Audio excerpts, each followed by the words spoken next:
Yun, no? Ito, alam ng mga kapintura natin to. Yan.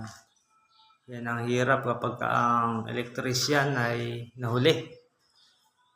Kaya po kung kayo magpapagawa ng bahay, dapat isabay nyo na po ang electrician na mag-layout sila bago magpaltada para matabunan na itong mga to.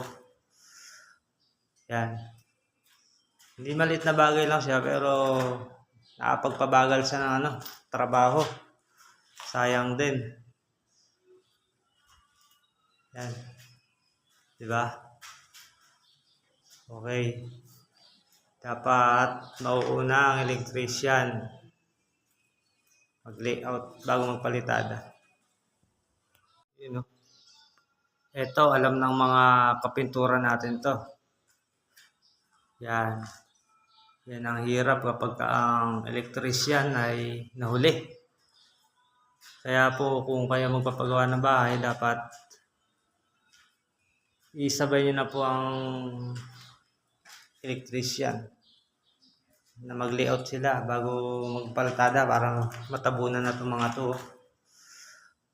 Yan. Hindi maliit na bagay lang siya pero nakapagpabagal siya ng trabaho.